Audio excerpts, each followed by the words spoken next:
আসসালামু আলাইকুম এভরিওয়ান, স্বর্ণাস কিচেনে আপনাদের স্বাগতম। কেমন আছেন সবাই? আশা করি আল্লাহর রহমতে সবাই খুব ভালো আছেন। আজকে আমি আপনাদের সাথে শেয়ার করব ইফতারের জন্য ভীষণ মজাদার একটা রেসিপি, ডিম পেঁয়াজের চপ। প্রথমে এখানে আমি বেশ কিছু পেঁয়াজ কুচি করে নিয়েছি আর দুইটা ডিম সেদ্ধ করে মাঝখান থেকে ফালি করে 4 টুকরো করে নিয়েছি, মোট 8 টুকরো হয়েছে। আর এপাশে আমি একটা বাটি নিয়ে নিয়েছি। এখন পেঁয়াজ কুচিগুলোকে বাটির মাঝে নিয়ে নিচ্ছি। দেখতেই পাচ্ছেন একটু বেশি করেই পেঁয়াজ কুচি লাগবে এই ডিম পেঁয়াজের চপটা তৈরি করার জন্য। আর পেঁয়াজগুলোকে পাতলা পাতলা করে কেটে নিয়েছি। স্বাদ অনুযায়ী লবণ দিয়ে দিচ্ছি আর একটু বেশি করেই কাঁচামরিচ কুচি দিয়ে দিচ্ছি। এখন এর মাঝে দিয়ে দেব হাফ চামচ হলুদ গুঁড়ো, সেই সাথে দিয়ে দেব হাফ চামচ লাল মরিচের গুঁড়ো, হাফ চামচ টালা জিরার গুঁড়ো, এখানে একটু বেশি করেই ধনিয়া পাতা কুচি দিয়ে দিলাম আর সবশেষে দিয়ে দিচ্ছি 1 চামচ চাট মশলা। এখন হাত দিয়ে খুব ভালোভাবে পেঁয়াজগুলোকে একটু নরম করে মথে নেব। অবশ্যই খুব ভালোভাবে একটু পেঁয়াজগুলোকে মথে নিতে হবে।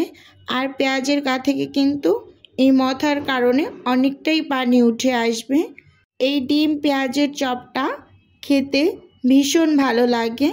অনেকে তো ডিম আলুর চপ তৈরি করে খান।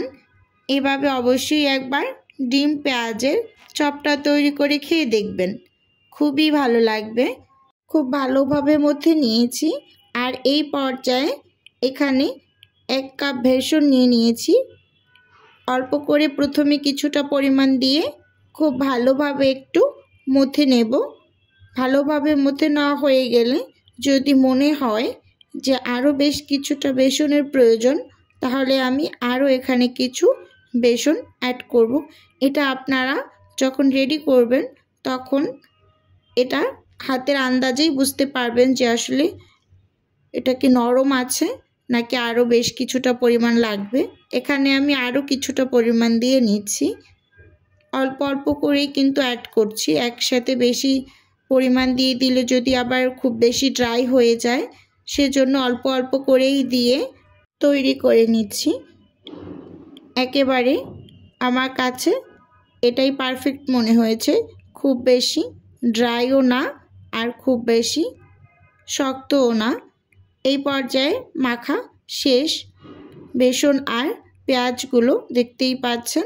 এখন আমি যে ডিমগুলো কেটে রেখেছি সেখান থেকে একটা ডিমের টুকরো নিয়ে এই যে কিছুটা পরিমাণ বেসন পেঁয়াজের যে ডোটা রেডি করেছি সেখান থেকে এভাবে করে হাত দিয়ে একটু পাতলা করে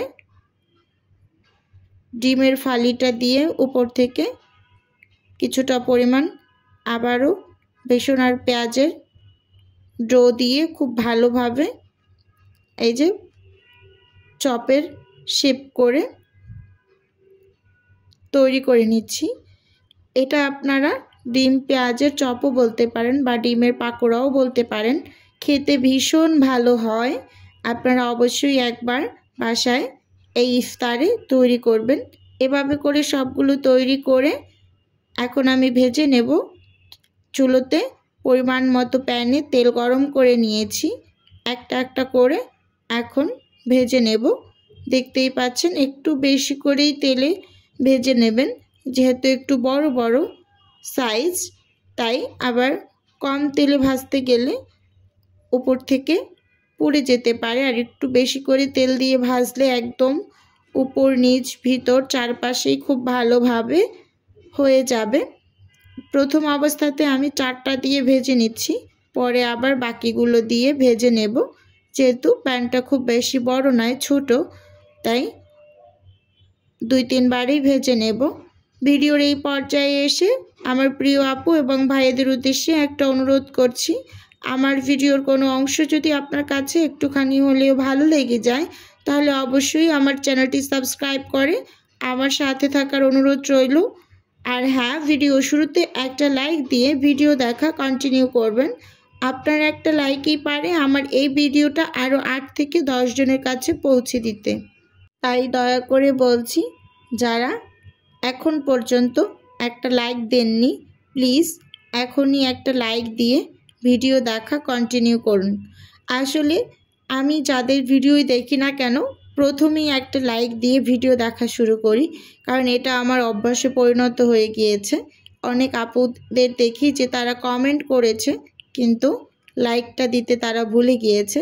তাই প্রত্যেকটা ভিডিওর মাঝেই কোনো না কোনো সময় আমি একটু মনে করিয়ে দেই। হয়তো মনে করিয়ে দিলে যদি একটু উপকারে আসে, তাদের যদি মনে পড়ে শুনে।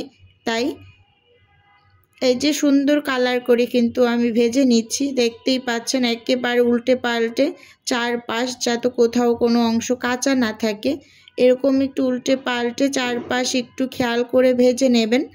আর এই ডিম পেঁয়াজের চপটা অবশ্যই এই রমজানে ইফতারে ট্রাই করে দেখবেন, খেতে মাশাআল্লাহ অসাধারণ লাগে।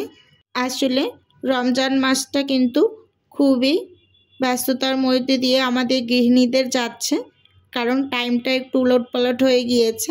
রান্নার টাইম প্লাস অন্যান্য সব কিছুর টাইম প্লাস একটু ইবাদত বন্দিগিরির সময় কিন্তু এই রমজান মাস যে যতটুকু পারি নামাজ কালাম পড়ে নেব, তারপর সময় হলে ভিডিও দেখে নেব আপুদের, কারণ ইউটিউবিং করার সময় জীবনে আরও অনেক পাবেন।